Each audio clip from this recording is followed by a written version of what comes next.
الشيطان الرجيم. بسم الله الرحمن الرحيم. قل اهبطوا منها جميعا فإما يأتينكم مني هدى فمن تبع هداي فلا خوف عليهم ولا هم يحزنون. والذين كفروا وكذبوا بآياتنا أولئك أصحاب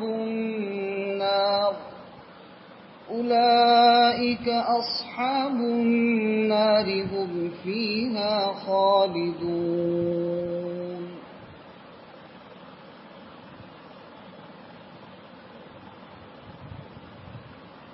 ہم نے کہا کہ تم سب کے سب جنت سے اتر جاؤ. اگر تمہارے پاس میری طرف سے کوئی ہدایت کی بات آئے، پھر جو شخص میری ہدایت کی اتباع کرے تو اس پر کسی قسم کا کوئی خوف نہ ہوگا اور وہ لوگ غمگین بھی نہ ہوں گے. اور جنہوں نے کفر کیا اور ہماری آیات یعنی ہماری نشانیوں کی تکذیب کی، ہماری نشانیوں کو جھٹلایا، تو وہ لوگ جہنم والے ہیں، جہنم میں سدا رہیں گے.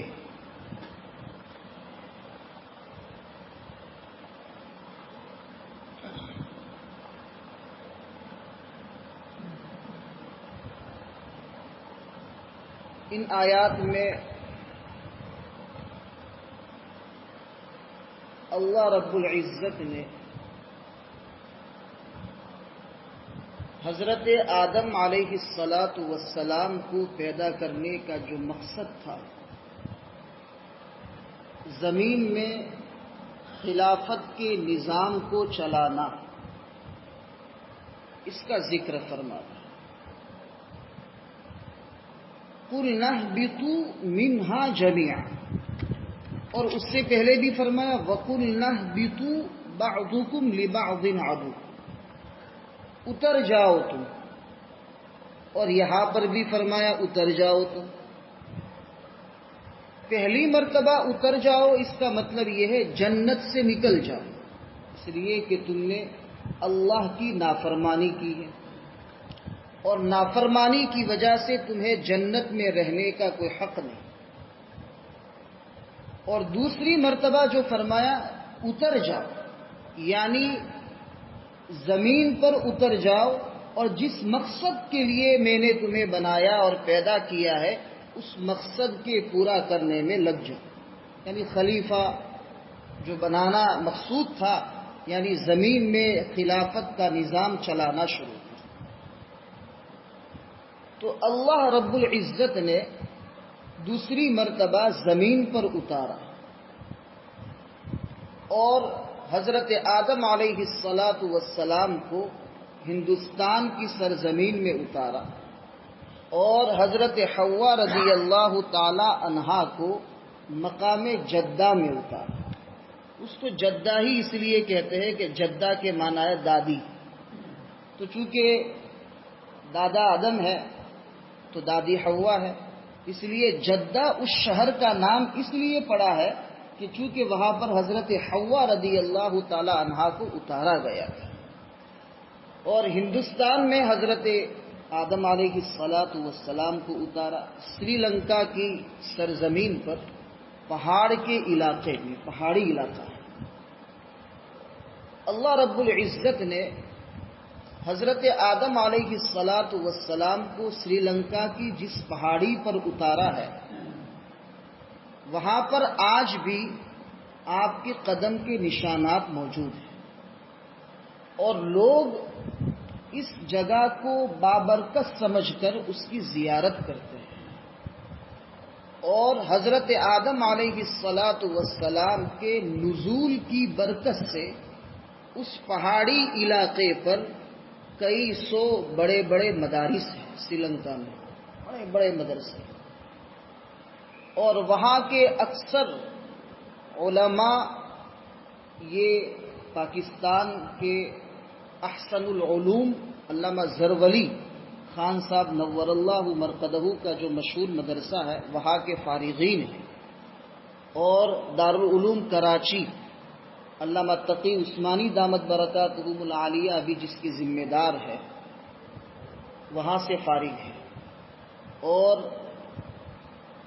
جامعہ حقانیہ اکوڑا کھٹک پاکستان کا بہت مشہور ادارہ ہے جہاں 20,000 طلباء پڑھتے ہیں، اور افغانستان کے اکثر طالبان وہاں سے فارغ ہیں، بہت بڑا مدرسہ ہے۔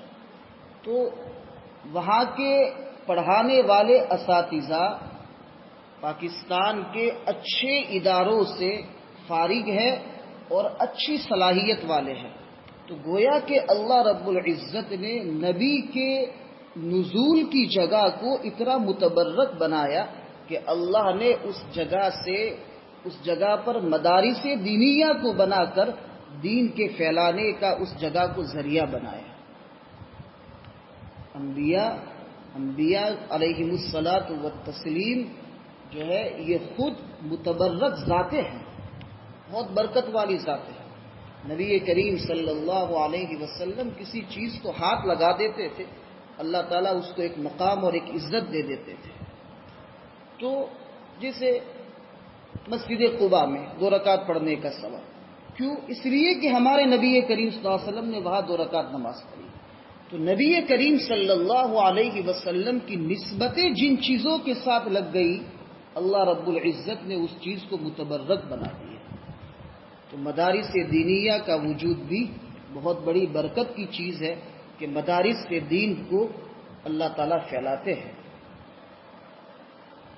پھر اس کے بعد اللہ رب العزت نے دنیا کا نظام چلایا، پھر ایک اصول بیان کرتی ہے کہ دنیا کی جو زندگی ہم آپ کو عطا فرمائیں گے اور آپ کی اولاد کو جو عطا فرمائیں گے وہ محدود ہوگی، ہمیشہ ہمیش کی نہیں ہوگی۔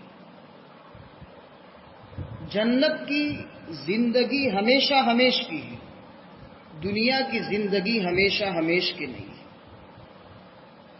انسان اس دنیا میں آتا ہے تو اس کا جانے کا کوئی وقت متعین نہیں، جانا یقینی ہے لیکن جانے کا کوئی وقت متعین نہیں ہوتا۔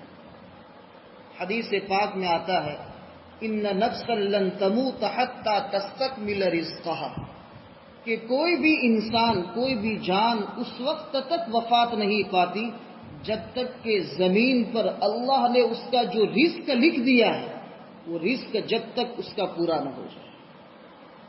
کب رزق پورا ہوگا وہ اللہ جانتا ہے۔ وما تدری نفس بأی ارض تموت، کسی بھی جان کو اور کسی بھی انسان کو یہ معلوم نہیں کہ کس زمین پر اس کی موت آئے گی، کس وقت آئے گی۔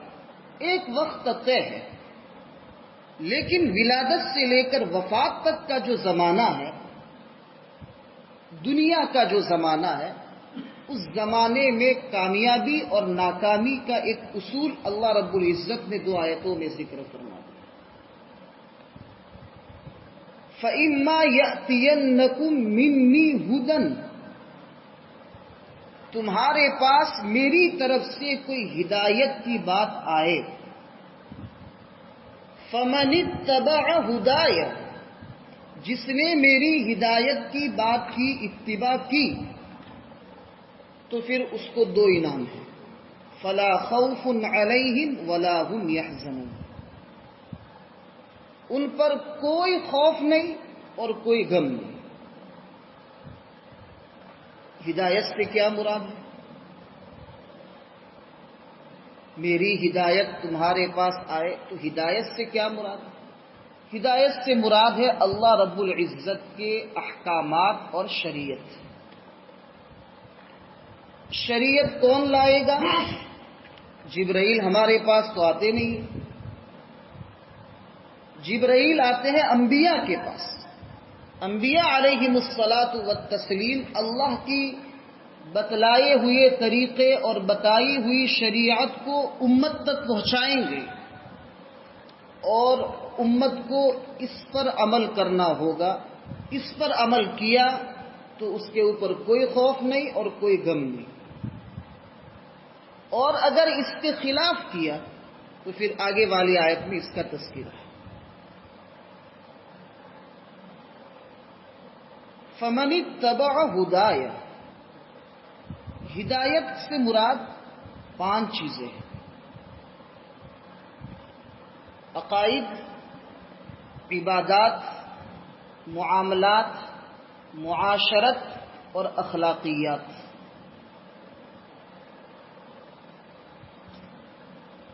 علامہ تقی عثمانی دامت برکاتہم العالیہ اکثر فرماتے ہیں کہ امت میں 2 چیزیں رہ گئی، ہدایت کی 5 چیزوں میں سے 2 چیزیں امت کے پاس رہی اور 3 چیزیں امت نے گنوا دی. امت کی زندگی سے گویا کہ ختم ہو گئی. عقائد رہے اور عبادات رہی، معاملات، معاشرت، اخلاقیات. یوں سمجھو کہ کسی زمانے میں تھی، اب نہیں ہے، اور وہ الفاظ صرف کتابوں میں رہ گئے، لوگوں کی زندگی سے خالی ہو گئے.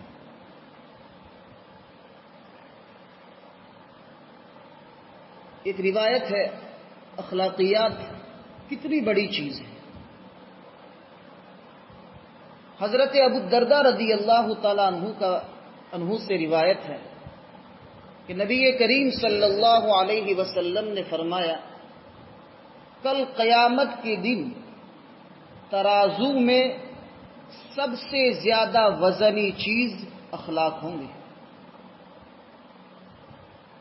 سب سے زیادہ وزنی چیز اگر کوئی ہوگی کل قیامت کے دن ترازو میں تو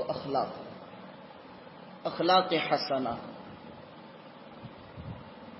اسی لیے قرآن کے اخیر میں ایک دعا لکھی ہوئی ہے، اللہم نور قلوبنا بالقرآن وزین اخلاقنا بالقرآن. اے اللہ، تو ہمارے دلوں کو قرآن کی برکت سے منور فرما اور قرآن کی برکت سے ہمارے اخلاق کو مزین فرما. بہت جامع دعا ہے. تو کل قیامت کے دن میزان عمل میں، عمل کا جو ترازو ہوگا جس میں انسان کے نامہ اعمال تولے جائیں گے، اس میں سب سے زیادہ وزنی چیز اخلاق حسنہ ہو.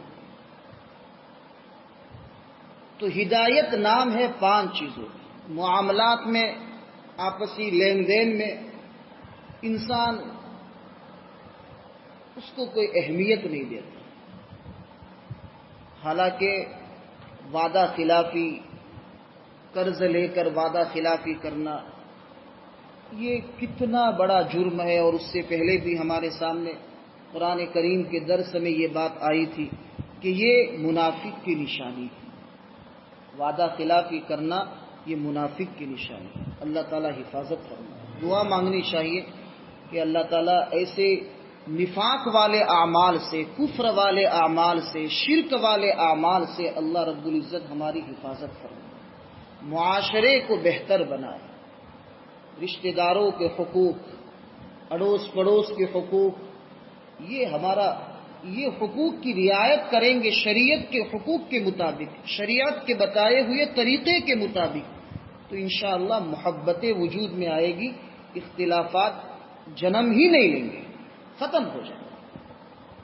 محبتوں کے ساتھ رہا جائے معاشرے میں اور معاملات میں، اور اخلاقیات کو بہتر بنانے کی کوشش کی جائے.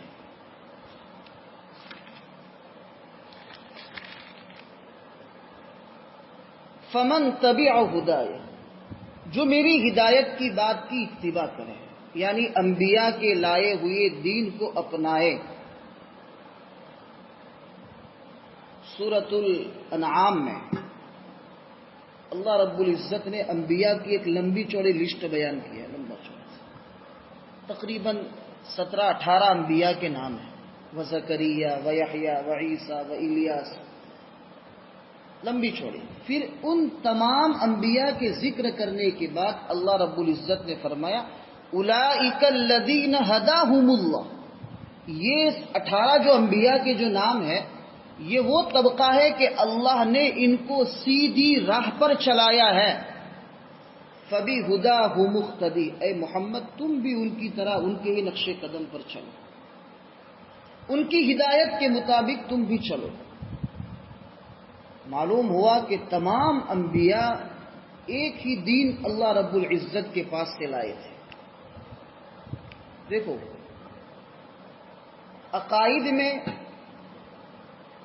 کسی بھی نبی کے قوم میں نبی کے اندر کوئی اختلاف نہیں، سب انبیاء کا، تمام انبیاء کا ایک ہی کہنا ہے، اللہ ایک ہے، اللہ کے سوا کوئی معبود نہیں، انبیاء اللہ کی طرف سے برحق ہوتے ہیں، اللہ کی طرف سے اتاری ہوئی آسمانی کتابیں سچی ہوتی ہے، آخرت کا دین یقینی ہے، مرنے کے بعد دوبارہ زندہ ہونا یقینی ہے، قبر کی حیات اور قبر کی زندگی یقینی ہے، قیامت کا آنا یقینی ہے۔ یہ عقائد ہے۔ عقائد میں تو انبیاء میں کوئی اختلاف نہیں ہے، البتہ جو مسائل ہے جیسے عبادات ہے، نماز کے مسائل ہے، وضو کے مسائل ہے، کپڑوں کے پاک کرنے کے مسائل ہے، یہ جو یعنی وراثت کے مسائل ہے، نکاح کے مسائل ہے، تو ان مسائل میں اختلاف ہو سکتا ہے، اور وہ اختلاف بھی اللہ تعالیٰ اس وقت کے نبی کو اس قوم کی رعایت میں دیتے ہیں، جس میں شریعت کا کوئی نقصان نہیں ہوتا، لیکن اس قوم کی طبیعتوں کی، ان کے سماج کی، ان کے ماحول کی اللہ تعالیٰ رعایت کرتے ہیں۔ جیسے حضرت آدم علیہ السلام کے زمانے میں بھائی بہنوں کے درمیان یعنی بھائی بہن سے نکاح کر سکتا تھا، لیکن شریعت محمدیہ میں اور دوسرے اور انبیاء کی شریعت میں یہ چیز نہیں تھی، یہ چیز نہیں ہے۔ تو مسائل کے اعتبار سے اختلاف ہو سکتا ہے، لیکن عقائد کے اعتبار سے کوئی اختلاف نہیں۔ تو ہدایت، عقائد اور ہر نبی کی شریعت، عبادات، معاملات، معاشرت اور اخلاقیات، یہ پانچوں چیزیں اگر انسان کی بہتر ہو تو سمجھو کہ لا خوف علیہم ولا هم یحزنون۔ دو لفظ استعمال فرمائے، لا خوف اور لا هم یحزنون۔ خوف اور حزن، خوف کے معنی ہے ڈر، اور ولا هم یحزنون، اور وہ لوگ غمگین نہیں، ان کے اوپر غم نہیں تھا۔ تو خوف اور غم کے درمیان میں کیا فرق ہے؟ خوف کہتے ہیں آنے والے زمانے میں پیش آنے والا ڈر۔ جیسے مثال کے طور پر ایک انسان تجارت میں اپنا مال لگاتا ہے، پھر وہ یہ سوچتا ہے کہ اگر میری یہ تجارت میں اگر گھاٹا ہو گیا، نقصان آ گیا، تو میرا تو جو ہے مڑی بھی نہیں رہے گی، راس المال ہی ختم ہو جائے گا، نفع تو بہت دور کی بات ہے۔ تو انسان کو اس کو کہتے ہیں ڈر، آنے والے زمانے میں جو مصیبت یا مشقت پیش آنے والی ہے اس کو کہتے ہیں خوف، اور اس کو کہتے ہیں ڈر۔ اور غم کہتے ہیں کہ انسان کسی چیز کو حاصل کرنے کی کوشش کر رہا ہے، لیکن اس کو وہ چیز حاصل نہ ہوئی اور اپنی مراد میں ناکام ہو گیا، اپنے مقصد میں ناکام ہو گیا، تو اس کو کہتے ہیں غم۔ اب جس کی زندگی میں پانچوں ہدایت کی چیزیں 100% زندہ ہو تو اس کو کسی قسم کا کوئی ڈر بھی نہیں اور کوئی غم بھی نہیں۔ کیوں؟ اس لیے کہ وہ یہ سمجھتا ہے کہ جو کچھ بھی ہوتا ہے اللہ کی طرف سے ہوتا ہے، اس لیے آنے والے زمانے میں مصیبت کا کوئی خوف بھی نہیں اور مقصد کے فوت ہونے پر کوئی غم بھی نہیں۔ تو گویا کہ اللہ کی طرف سے ان کو دو انعام۔ اور یہ کون لوگ ہیں؟ ان کو کیا لقب دیا ہے قرآن نے؟ اولیاء اللہ۔ الا ان اولیاء اللہ لا خوف علیہم ولا هم یحزنون۔ یہ اللہ کے دوست ہیں۔ ایک بزرگ کے بارے میں لکھا ہے کہ ان کو ایک بہت قیمتی آئینہ کسی نے ہدیے میں دیا، تو ان کا مرید لے کے آیا، کہا کہ حضرت یہ جو ہے یہ قیمتی آئینہ فلاں شخص نے آپ کو ہدیے میں دیا ہے۔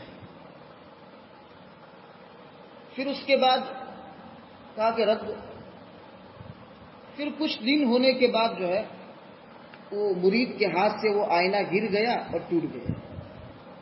تو بزرگ نے، اللہ والے نے دیکھا کہ اس کے ہاتھ سے ٹوٹ، لیکن کچھ نہیں کہا۔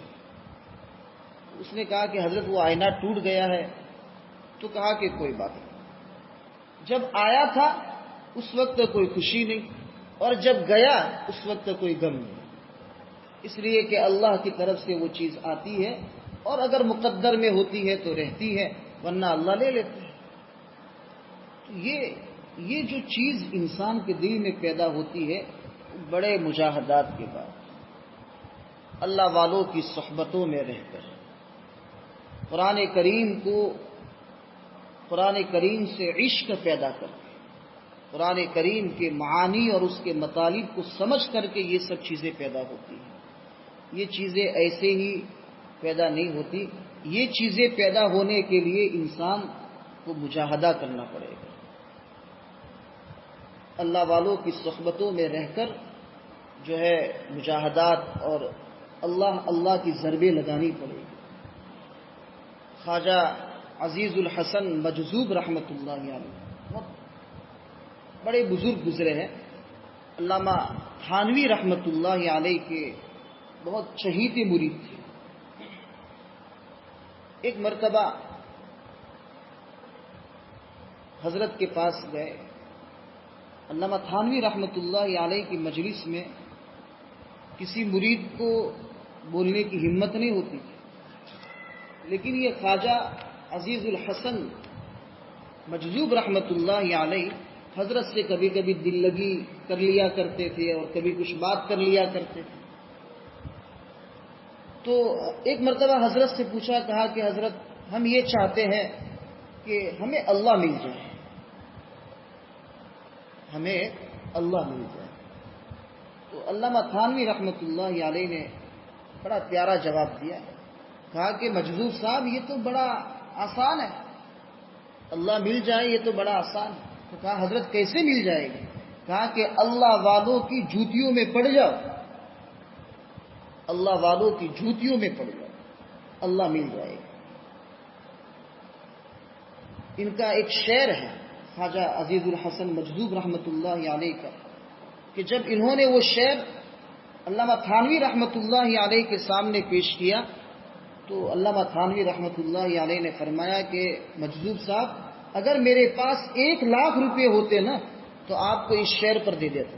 اتنا پیارا شعر ہے وہ۔ شعر یہ ہے کہ ہر تمنا دل سے رخصت ہو گئی، ہر تمنا دل سے رخصت ہو گئی، اب تو آجا اب تو خلوت ہو گئی۔ یعنی دنیا کی ہر چاہتیں ختم ہو گئی، دنیا کی کوئی چاہت دل میں نہیں ہے، کوئی چیز خوشی کی چیز ہو، غمی کی چیز ہو، سب کچھ اللہ کے لیے قربان ہے، کسی بھی چیز کا کوئی غم نہیں۔ صرف غم ہے تو امت کا، اور لوگ کس طریقے سے جنت میں داخل ہو جائے اور جہنم کے راستے سے بچ جائے۔ انبیاء پر دنیاوی کسی قسم کا غم نہیں ہوتا تھا، کہ فطری طور پر اگر غم ہے تو وہ الگ بات ہے، انسانی تقاضے کے مطابق جو غم ہے وہ تو ہوتا ہے ہر کسی کو، اس لیے کہ اللہ نے انسان بنایا ہے تو انسان کی طبیعت جو چاہتی ہے وہ غم ہوگا، جیسے اولاد کے انتقال پر غم ہوتا ہے، والدین کے انتقال پر غم ہوتا ہے۔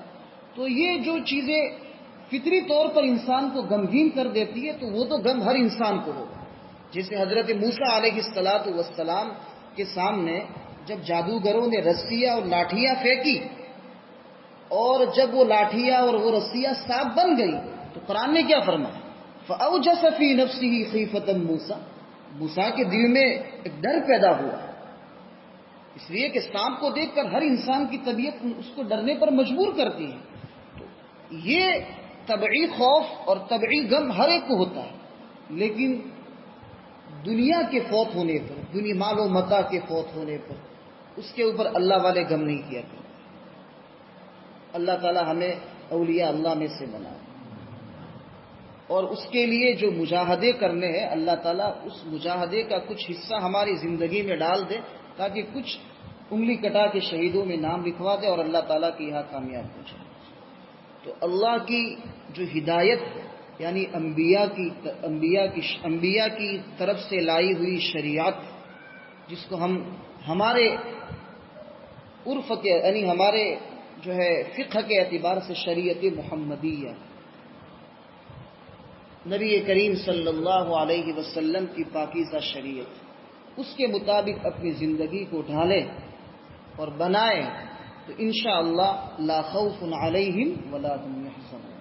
اور بعض نے لکھا ہے کہ دنیا میں بھی کوئی خوف نہیں، کوئی غم نہیں، اور آخرت میں بھی کوئی خوف اور کوئی غم نہیں۔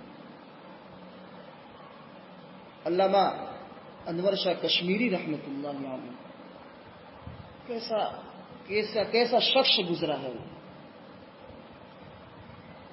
نقش حیات کتاب ہے ان کے لڑکے علامہ انظر شاہ کشمیری رحمۃ اللہ علیہ کی، پڑھنے جیسی کتاب ہے۔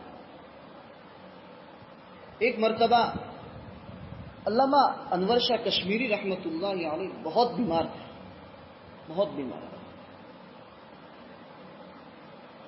اور بہاولپور میں ایک مناظرہ تھا، اور قادیانی لوگوں کے ساتھ مناظرہ تھا۔ تو قادیانی لوگوں کا تو یہ دعویٰ ہے کہ مرزا غلام احمد قادیانی جو ہے نبی ہے، وہ اس کو نبی مانتے ہیں، حالانکہ ہمارا عقیدہ یہ ہے کہ نبی کریم صلی اللہ علیہ وسلم خاتم النبیین، نبی کریم صلی اللہ علیہ وسلم کے سلسلے کو ختم کرنے والے ہیں، اب آپ کے بعد کوئی نبی نہیں۔ تو حضرت کو درخواست کی گئی کہ حضرت بہاولپور میں جو ہے نبی کریم صلی اللہ علیہ وسلم کے خاتم النبی ہونے پر مناظرہ ہے اور آپ بہت بیمار ہیں، اور لوگوں نے یہ کہا ہے کہ اگر شاہ صاحب تشریف لائے تو ہمارے لیے جو ہے مناظرے میں جیتنا اور کامیاب ہونا آسان ہو جائے گا۔ لیکن حضرت آپ کی ایسی طبیعت ہے نہیں کہ آپ سفر کر سکے بہاولپور کا۔ تو حضرت نے کہا کہ میں تیار ہوں سفر کرنے کے لیے، اور پھر اس وقت آپ نے یوں فرمایا کہ انور شاہ کے پاس اور تو کوئی عمل اللہ کے سامنے پیش کرنے کے لیے نہیں ہے، نبی کریم صلی اللہ علیہ وسلم کے عزت کے خاطر اگر میں سفر کر دوں گا اور ان کے سامنے مناظرہ کر کے کامیابی حاصل کر لوں گا تو اللہ کے سامنے جو ہے میں یہ عمل پیش کروں گا، امید ہے کہ اللہ تعالیٰ مجھے اس کے اوپر بخش دے۔ کہ زندگی کا پورا حصہ قال اللہ اور قال رسول میں گزارا، اور بڑے بڑے علماء جو ہے ان کے سامنے طالب علم بننے کے لیے ترستے تھے۔ تو حضرت وہاں پہنچے اور حضرت نے ختم نبوت پر 17 دلائل پیش کی، 17 دلائل پیش کی۔ اس میں سے ایک یہ جواب پیش کیا، کہا کہ نبی کریم صلی اللہ علیہ وسلم نے امت کو سب کچھ دیا جو اللہ کی طرف سے دیا ہوا تھا، لیکن جو ایک دنیا کا اصول ہے کہ انسان اپنی خصوصیت کبھی کسی کے حوالے نہیں کرتا۔ جیسے کوئی کمپنی کا لوگو ہوتا ہے تو یہ اس کمپنی کی خصوصیت ہے، وہ کبھی کسی کو حوالے نہیں کرے گا، اس کے آلات، اس کے اوزار وغیرہ سب کچھ دے گا، لیکن اس کمپنی کا لوگو کبھی کسی کے حوالے نہیں کرتا۔ نبی کریم صلی اللہ علیہ وسلم کے لیے نبوت اور رسالت یہ آپ کی خصوصیت ہے، اور کبھی کوئی خصوصیت کسی کو حوالے نہیں کرتا۔ اور دوسرے بھی 17 جوابات دیے، اور مناظرہ کامیاب رہا اور قادیانی دم دبا کر بھاگے، اور اس کے کچھ دنوں کے بعد حضرت کا انتقال ہوا۔ عجیب بات لکھی ہے حضرت شیخ حنیف صاحب کی خطاب میں سنا کہ علامہ انور شاہ کشمیری رحمۃ اللہ علیہ کے قبر پر ایک نقش بندی سلسلے کے بہت بڑے اللہ کے ولی جن کو کشف قبور ہوتا ہے، یعنی قبروں کی جو حالت ہوتی تھی جو میت کی، اللہ تعالیٰ ان کے سامنے وہ چیز منکشف کرتے تھے، کھولتے تھے، اور ان کے ساتھ شیخ الاسلام حضرت مولانا حسین احمد مدنی نور اللہ مرقدہ اور تیسرے حضرت قاری محمد طیب صاحب، یہ تینوں بزرگ جو ہے علامہ انور شاہ کشمیری رحمۃ اللہ علیہ کی قبر پر بیٹھے. تو اس میں جو نقش بندی سلسلے کے جو بزرگ تھے انہوں نے لمبا مراقبہ کیا قبر پر، شاہ صاحب کی قبر پر، اور مراقبہ کرنے کے بعد پھر تینوں حضرات دارالعلوم دیوبند میں واپس تشریف لائے. شیخ الاسلام حضرت مولانا حسین احمد مدنی نور اللہ مرقدہ نے حضرت قاری طیب صاحب سے یوں کہا کہ بھئی پوچھو تو صحیح کہ آپ نے شاہ صاحب کی قبر پر اتنا لمبا مراقبہ کیا تو کیا چیز اللہ نے آپ کے سامنے منکشف کی اور کھولی؟ مجھے تو ہمت نہیں ہو رہی، آپ پوچھو ان سے. تو حضرت قاری محمد طیب صاحب چونکہ دارالعلوم دیوبند کے 51 سال تک محتمم رہے، تو انہوں نے پوچھا اس نقش بندی سلسلے کے جو بزرگ تھے ان کا نام نہیں لیا، تو پوچھا تو انہوں نے کہا کہ میں جب شاہ صاحب کے متعلق جو ہے معلوم کرنا چاہتا تھا، کر رہا تھا، تو میری شاہ صاحب کی روح سے ملاقات ہو گئی. تو میں نے ان سے پوچھا روح سے کہ آپ کے ساتھ کیا معاملہ پیش ہے. تو مجھے ایسا محسوس ہوا اور میرے سامنے یہ بات کھلی کہ جب شاہ صاحب سے قبر میں سوال ہونے لگا من ربک، پھر اس کے بعد من نبیک، تو نبی کریم صلی اللہ علیہ وسلم آپ کی قبر اطہر میں تشریف لائے اور کہا کہ یہ سوال نہ کرو، یہ ہمارا شخص ہے. یہ ہے نبی کریم صلی اللہ علیہ وسلم کی شریعت سے عشق اور محبت. نبی کریم صلی اللہ علیہ وسلم سے عشق کی سب سے بڑی دلیل یہ ہے کہ ہماری زندگی سنت کے مطابق. یہ ہے فمن اتبع ہدای فلا خوف علیہم ولا هم يحزنون. پھر آگے والذین کفروا وکذبوا، جنہوں نے اللہ کا انکار کیا، اور اللہ فرماتے ہیں ہماری نشانیوں کا، ہماری اللہ کی نشانیاں کیا ہے؟ اللہ کی نشانیاں ہیں اللہ کی وحدانیت، انبیاء، رسول، یہ قرآن، آسمانی کتابیں، قبر، جو عقائد ہے، یہ سب اللہ تعالیٰ کی نشانی ہے. اگر ان کا انکار کیا تو اللہ فرماتے ہیں ہم اصحاب النار، وہ جہنم والے ہیں، ہم فیہا خالدون، جہنم میں ہمیشہ ہمیشہ ہے. اللہ تعالیٰ ہم سب کی کفر اور شرک سے، بدعت سے، ضلالت اور گمراہی سے حفاظت فرمائے اور سچے اور پکے مومن بنائے. آئندہ ہفتے سے تو رمضان المبارک کا مہینہ بھی شروع ہو جائے گا. انشاءاللہ ایک سبق رمضان سے ایک دن پہلے بدھ کے دن انشاءاللہ ایک سبق پڑھ لیں گے. اور رمضان کے آخری عشرے میں وعدہ نہیں کرتے، لیکن اللہ تعالیٰ توفیق دے تو انشاءاللہ سورہ یوسف کی جو ہے تفسیر کریں گے انشاءاللہ. اللہ تعالیٰ قبول فرمائے، اخلاص، اصلاح عطا فرمائے. اللہم نور قلوبنا وقبورنا بالقرآن، اللہم زین اخلاقنا بالقرآن، اللہم ادخلنا فی جنت الفردوس بالقرآن، اللہم نجنا من النار بالقرآن، اللہم انفعنا بالآیات والذکر الحکیم. وصلی اللہ تعالی علی النبی الکریم وعلی آلہ وصحبہ.